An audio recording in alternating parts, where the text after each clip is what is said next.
Hello दोस्तों, कैसे हैं आप सब। राम जी की पाठशाला में आपका बहुत बहुत स्वागत है। उम्मीद करता हूँ आप सब भी अच्छे ही होंगे और आपकी तैयारी भी अच्छी ही चल रही होगी। हम लोग हिंदी साहित्य को पढ़ रहे हैं और काफ़ी हद तक हमने हिंदी साहित्य को पढ़ लिया है। अब अंत में ही आ गए हैं। लगभग इस वीडियो के अलावा 4 से 5 वीडियो और होंगी जो पुरस्कारों एवं पत्रकारिता को भी, यानी कि जो पत्र हैं, पत्रिकाएं हैं, उनको भी ऐड करते हुए पूरा हिंदी साहित्य बहुत सुंदर ढंग से हम कवर कर लेंगे। और मैं विश्वास दिलाता हूँ, आपको गारंटी देता हूँ, अगर आप यहाँ से पढ़ के जाएंगे तो आपके 99% क्वेश्चंस सॉल्व हो जाएंगे। बिल्कुल भी क्वेश्चन नहीं छूटेगा, बस आप मेहनत से इसकी जो तैयारी करती रहिए। अब तक हमने उपन्यास एवं उपन्यासकारों, गद्य खंड में उपन्यास एवं उपन्यासकार, कहानी एवं कहानीकार, नाटक एवं नाटककारों को समझ लिया है। आज नंबर है यात्रा साहित्य का। तो चलिए शुरू करें। यात्रा साहित्य नाम क्या चीज़ है, मतलब इसका अर्थ क्या निकलता है। यात्रा साहित्य क्या चीज़ है, या यात्रा वृत्तांत भी इसको कहते हैं। इन यात्रा वृत्तांतों को एवं इनके रचनाकारों को पढ़ने समझने से पहले हमको यात्रा साहित्य को समझना अत्यधिक अनिवार्य है। देखिए, हर मनुष्य की एक कॉमन टेंडेंसी होती है कि वह कहीं घूमना चाहता है, कहीं जाना चाहता है। हम लोग मसूरी जाते हैं, हरिद्वार जाते हैं, राजस्थान में जाते हैं, जो दक्षिण भारत है उसमें जो अच्छी अच्छी हिल स्टेशन है, जगह है, जो पर्यटन स्थान है, जो पर्यटक स्थल हैं, वहाँ हम घूमने जाते हैं। हम विदेशों की यात्राएं भी करते हैं। तो ये एक कॉमन टेंडेंसी है। पर ज़्यादातर व्यक्ति क्या करते हैं, जाते हैं, एन्जॉयमेंट करते हैं, उसके बाद आ जाते हैं, अपना आनंद लेते हैं, घूम फिर के आ जाते हैं अपना आपको रिफ़्रेश करके। पर कुछ जो रचनाकार होते हैं, जो साहित्यकार होते हैं, वह भी घूमने जाते हैं। 2 आदमी घूमने गए। एक व्यक्ति गया राहुल नाम से, मान लिया राहुल तो नहीं लेंगे, एक राम नाम से व्यक्ति गया, ठीक है, राम नाम से व्यक्ति गया और एक साहित्यकार गया, एक ही स्थान पे गए। तो राम नाम वाला व्यक्ति जाके घूम के नॉर्मल आ जाएगा, घूम फिर के अपना आनंद लेके आ जाएगा। पर साहित्यकार व्यक्ति वहाँ जाएगा तो वो आनंद तो लेगा ही, परंतु वहाँ की बारीकियों को भी पकड़ेगा। वहाँ के जो मार्मिक चिन्ह हैं, जो उस स्थान का मर्म है, जो मतलब अगर प्राकृतिक छटा देख रहा है तो उसमें डूब जाएगा, उससे देखेगा, उसमें साहित्य की कल्पना करेगा। ठीक है, आने जाने के सब रास्ते को, वहाँ फूल कैसे खिले हुए हैं, वहाँ पे क्या है। और जब इन अनुभवों को अपने मस्तिष्क में रखते हुए अपने हृदय में देखता है, अपने हृदय में लाता है, हृदय से मस्तिष्क में लाता है, और मस्तिष्क में जब वाक्यों के माध्यम से उसको कॉपी पे, उसको पृष्ठ पे उतारता है, तो वो साहित्य जो बनता है उसको यात्रा साहित्य कहते हैं। कुल मिला के बात है कि जब कोई यात्रा की जाती है और उसका साहित्यिक विवरण जब लिखा जाता है तो उसको यात्रा साहित्य कहते हैं, और इसी का नाम यात्रा वृत्तांत भी है। वृत्तांत आप समझ सकते हैं, वृत्तांत का मतलब है कुल मिला के जितनी यात्रा की गई उसका सार सर्वस्व एक उसमें लिख दिया गया है, समझा दिया गया है। इसको कहते हैं यात्रा वृत्तांत। तो यात्रा वृत्तांत कुछ ऐसे हैं जिनको जानना बहुत ज़रूरी है, जो परीक्षा की दृष्टि से बहुत ज़्यादा इंपॉर्टेंट हैं, बहुत ज़्यादा उनको समझना अनिवार्य है। वो पहले ही परीक्षा में आए हैं, वो आगे परीक्षा में आएंगे।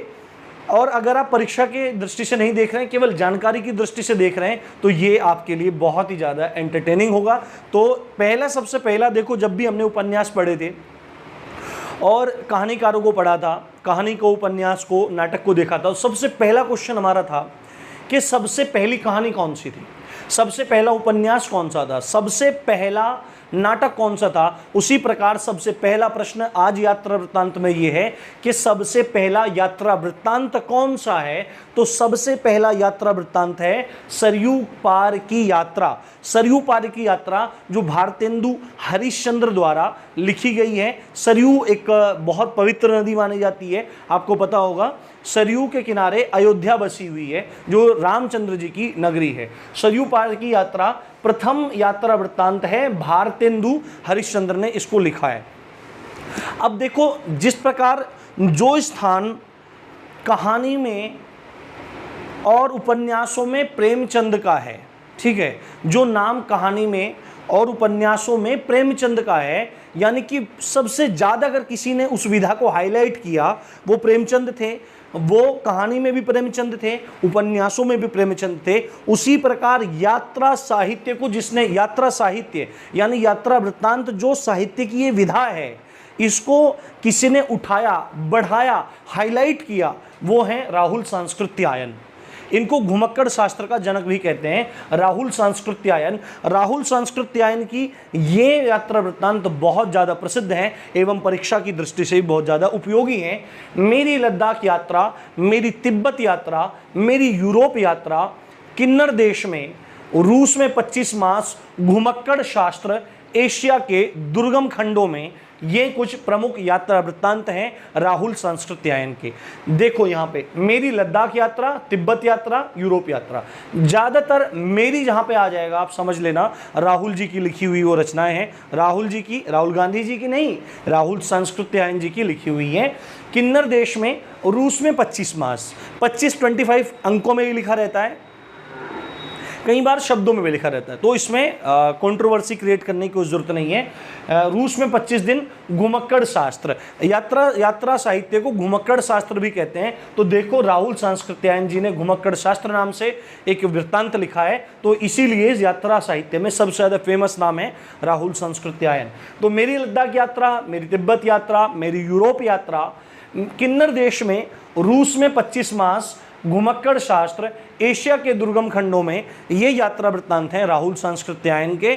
और आप इसी के साथ एक बार स्क्रीनशॉट ले लीजिए, कई बार याद रहता है, कई बार नहीं रहता है, एक बार नोटिस कर लीजिए, नोट कर लीजिए इसको। ठीक है, ले लिया होगा आपने इसका स्क्रीनशॉट। अब आगे बढ़ते हैं। मेरी पूर्व दिग यात्रा का संधि विच्छेद क्या होगा कमेंट में करके बताना, जो सीरियस स्टूडेंट्स हैं जिनको पढ़ने, मेरे को तो पता लगे भाई कितने सीरियस स्टूडेंट पढ़ रहे हैं। दिग यात्रा क्या संधि विच्छेद होगा।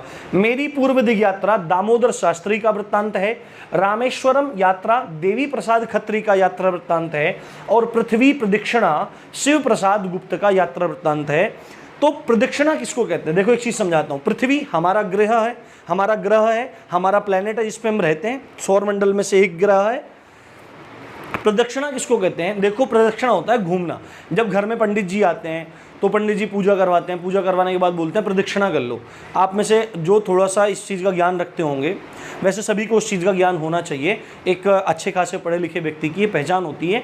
प्रदक्षिणा का मतलब होता है घूमना, ठीक है। तो पृथ्वी के चारों ओर घूमना, ठीक है। अभी यहाँ पे पृथ्वी, प्रदक्षिणा का मतलब क्या है, पृथ्वी के चारों ओर घूमना। प्रदक्षिणा का मतलब है चारों ओर घूमना।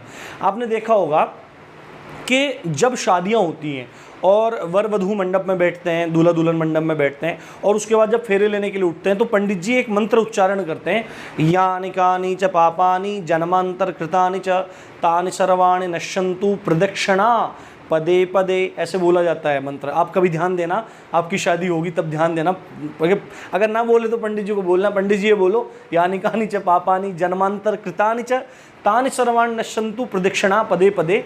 तो प्रदक्षिणा का मतलब होता है घूमना। तो पृथ्वी प्रदक्षिणा शिव प्रसाद गुप्त का यात्रा वृत्तांत है। कन्हैया लाल मिश्र का जो यात्रा वृत्तांत है वो है हमारी जापान यात्रा। देखो जहां भी मेरी आ जाएगा राहुल सांस्कृत्यायन लगा के आ जाना, कोई दिक्कत नहीं है। और हमारी जहाँ आ जाएगा हमारी वाली जापान यात्रा कन्हैया लाल मिश्र जी की है, ये आपको ध्यान रखनी है। उसके बाद यूरोप यात्रा में 6 मास, ये राम नारायण मिश्र की बहुत प्रसिद्ध यात्रा वृत्तांत है, ये आपको ध्यान रखना है। उसके बाद सेठ गोविंद दास की सुदूर दक्षिण पूर्व, ये चीज़ आपको ध्यान रखनी है। सुदूर का मतलब होता है बहुत दूर, कहीं दूर। सुदूर दक्षिण पूर्व सेठ गोविंद दास की रचना है। राम वृक्ष बेनीपुरी की पैरों में पंख बांधकर बहुत ज़्यादा फेमस एक यात्रा वृत्तांत है, परीक्षा उपयोगी भी बहुत ज़्यादा है। यशपाल की है लोहे की दीवार के दोनों ओर, लोहे की दीवार के दोनों ओर, ये यात्रा वृत्तांत है यशपाल जी का। अरे यायावर रहेगा याद, दी मोस्ट इंपॉर्टेंट।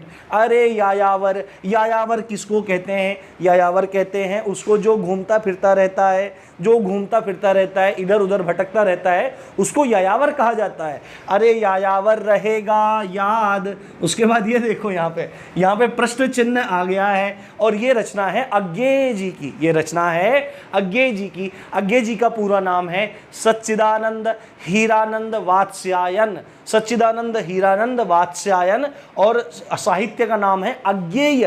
तो अज्ञेय जी की रचना है अरे यायावर रहेगा याद? हाँ जी बिल्कुल याद रहेगा, क्यों नहीं याद रहेगा।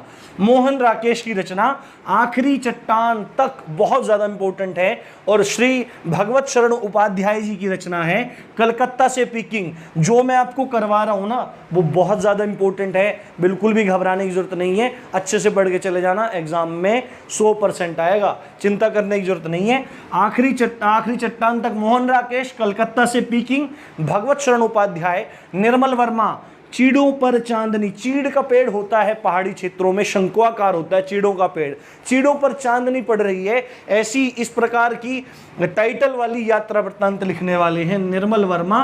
और डॉक्टर नगेंद्र लिखते हैं अप्रवासी की यात्राएं, अप्रवासी की यात्राएं, ये आपको ध्यान रखना है। श्रीकांत वर्मा की अपोलो का रथ बहुत प्रसिद्ध है, और दी मोस्ट इंपोर्टेंट, एक और इंपोर्टेंट सारी हैं, एक और है आंखों देखा पाकिस्तान, ये कमलेश्वर जी की रचना है। और धर्मवीर भारती का यात्रा चक्र, ये अंतिम एवं आज की वीडियो की अंतिम एवं बहुत महत्वपूर्ण यात्रा वृत्तांत है। इन यात्रा वृत्तांतों को आपको याद रखना है, बार बार रिवाइज करते रहिए, ये चीजें आपको समझ में आ जाएंगी। अपना खूब सारा प्यार राम जी की पाठशाला को देते रहिए, और मैक्सिमम शेयर करिए, और सब्सक्राइब करना मत भूलना यार, अपना आपका चैनल है, बढ़ाओ इसको, ठीक है। चलिए इसी अच्छी बात के साथ आप देख रहे थे राम जी की पाठशाला, मैं हूं राम भारद्वाज। जय हिंद, जय भारत।